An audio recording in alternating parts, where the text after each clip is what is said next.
Hello guys, कैसे हैं आप सभी लोग। आप सभी का स्वागत है फिर से हमारे चैनल नॉलेज वाईजी पर। मैं हूं आपका दोस्त अमित कुमार, लेकर आया हूं आपके लिए एक और न्यू इन्फॉर्मेटिव वीडियो लॉ से रिगार्डिंग। आज हम इस वीडियो के अंदर देखेंगे सिविल प्रोसीजर कोड 1908 के अंदर एक इम्पोर्टेंट टॉपिक को, जो है आज का टॉपिक डिग्री होल्डर किसे कहते हैं। काफ़ी बार क्वेश्चन पूछा जाता है, एलएलबी में 4 नंबर में काफ़ी बार क्वेश्चन पूछा गया है डिग्री होल्डर के बारे में बताइए। इसके अलावा एमसीक्यू में किसी भी लॉ से रिगार्डिंग अगर आप गवर्नमेंट जॉब की तैयारी करते हो तो वहाँ पर भी डिग्री होल्डर के बारे में पूछ लिया जाता है। तो इस चीज़ के बारे में आपको जानना बहुत ही महत्वपूर्ण है। तो गाइज, वीडियो स्टार्ट करने से पहले आप सभी से ये कहना चाहता हूँ, अगर आपको आज की मेरी ये वीडियो यूज़फुल लगे, थोड़ी भी इंफॉर्मेटिव लगे, तो वीडियो को लाइक कीजिए, फ्रेंड के साथ शेयर कीजिए और चैनल को सब्सक्राइब कीजिए। तो स्टार्ट करते हैं। डिग्री होल्डर किसे कहते हैं, इसे हम एक एग्जाम्पल के द्वारा समझते हैं। जैसा कि एक पर्सन है जिसने कि केस फाइल किया है एक दूसरे पर्सन के अगेंस्ट। यहाँ पर प्रोसीडिंग चलती है, काफ़ी टाइम लग जाता है। प्रोसीडिंग ख़त्म होने के बाद कोर्ट जो है किसी एक पर्सन के फेवर में ऑर्डर कर देती है। तो यहाँ पर डिग्री होल्डर कौन सा पर्सन कहलाएगा, कि ए पर्सन या बी पर्सन।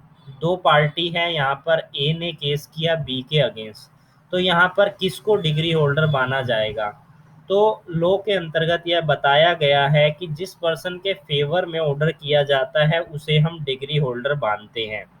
तो सिंपल शब्दों में आपने समझ लिया होगा डिग्री होल्डर का क्या मतलब होता है। अब थोड़ा सा पॉइंट वाइज समझ लेते हैं जो हमने मेंशन किए हैं इस वीडियो के अंदर। सबसे पहले पॉइंट में बताया गया है कि सिविल प्रोसीजर कोड 1908 के अंतर्गत सेक्शन 2, जो कि डेफिनेशन के बारे में बताती है, जो कि इम्पोर्टेंट है सीपीसी के अंदर। सेक्शन 2 के सबसेक्शन 3 के अंतर्गत डिग्री होल्डर के बारे में बताया गया है, डेफिनेशन को बताया गया है। तो एमसीक्यू से रिलेटेड इस सेक्शन को जरूर ध्यान में रखें। सेक्शन 2 सब सेक्शन 3 के अंतर्गत डिग्री होल्डर के बारे में डिफाइन किया गया है, डेफिनेशन प्रोवाइड की गई है।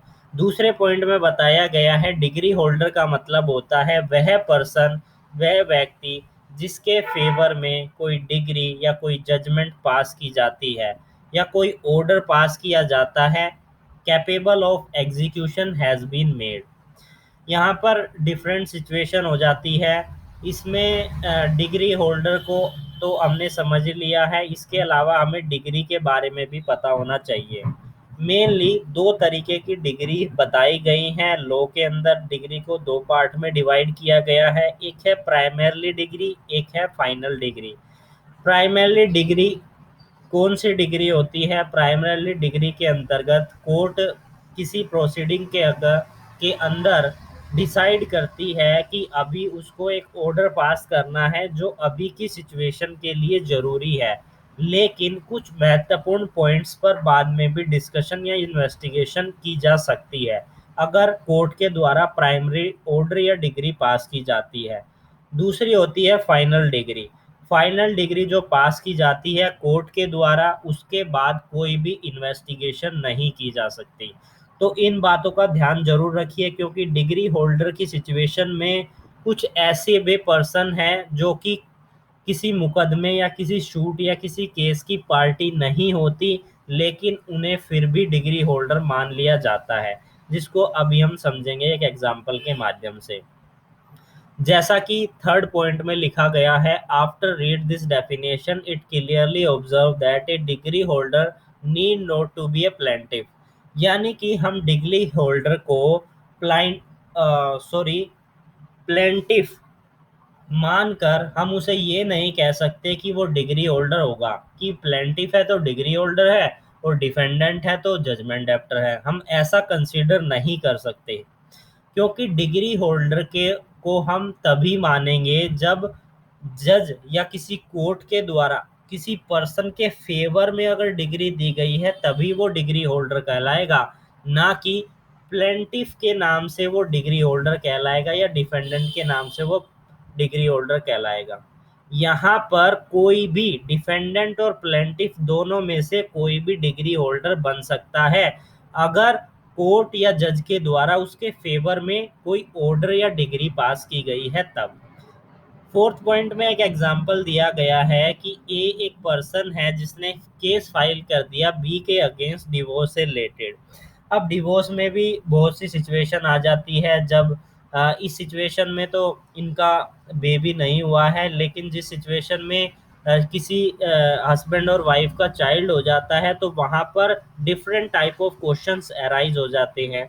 यानी कि इस जो बच्चा है चाइल्ड का डिवोर्स के बाद वो किसके पास रहेगा, कौन इसकी कस्टडी में रहेगा। जो जिस पर्सन के फेवर में जजमेंट आ जाती है, तो दूसरे पर्सन को कितना टाइम दिया जाएगा बच्चे से मिलने के लिए। तो ये different type of question arise होते हैं उस सिचुएशन में। पर यहाँ पर ए और बी, जो ये केस मैं जो बता रहा हूँ, इसमें इन दोनों का कोई चाइल्ड नहीं है।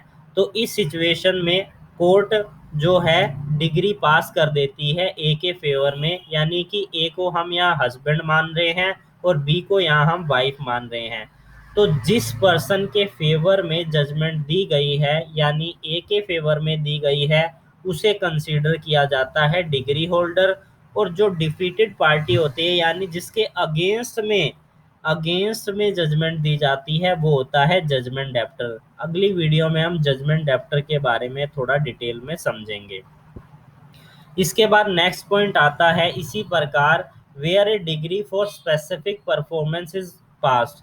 यानी कि जब कोई विशेष परफॉर्मेंस के लिए कोई डिग्री पास की जाती है, और which or such a degree is capable of execution by the plaintiff as well as the defendant, and therefore either of them can be degree holder। यानी कि जैसा कि हमने पहले डिस्कस किया था कि डिग्री होल्डर कोई भी हो सकता है, या वो प्लेंटिफ के हो सकता है और डिफेंडेंट भी हो सकता है। यहाँ पर हम प्लेंटिफ के नाम से डिग्री होल्डर को कंसिडर नहीं करेंगे।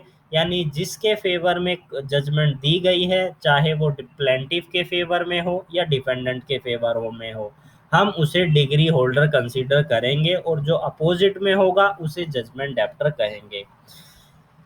तो जैसा कि मैंने अभी पीछे बताया था, हम एक एग्जांपल को डिस्कस करेंगे जो कि रिलेटेड था। यानी कि कई बार कैसी सिचुएशन आती है कि जो बाहर की पार्टी है उसे भी डिग्री होल्डर मान लिया जाता है। ऐसा इसलिए है कि कई केसेस में क्या होता है, कुछ जो केस होता है वो कुछ ऐसे मुद्दों पर आकर रुक जाता है, स्टे हो जाता है। और जो किसी बाहर, मतलब कोई ऐसा पर्सन है जो उस केस के बारे में एक इम्पोर्टेंट इंफॉर्मेशन दे सकता है, तो उसे बुलाया जाता है कोर्ट में। और यहाँ पर अगर कोर्ट ने उसके फेवर में अगर जजमेंट दे दी किसी एक पार्टी के, यानी कि या तो वो प्लेंटिफ के द्वारा बुलाया गया हो तो प्लेंटिफ के फेवर में दे दे, और डिफेंडेंट के द्वारा बुलाया गया हो तो डिफेंडेंट के फेवर में दे दे। यानी कि अगर वो प्लेंटिफ के फेवर में जजमेंट देता है और कोर्ट उसे एग्री कर लेती है, एडमिसेबल कर लेती है, तो उस सिचुएशन में उस पर्सन को डिग्री होल्डर माना जाएगा। और दूसरे जो दूसरी पार्टी होगी वो वहां पर क्या बन जाएगी, वो बन जाएगी जजमेंट डेप्टर। तो आज हमने इस वीडियो के अंदर ब्रीफ में समझा डिग्री होल्डर के बारे में।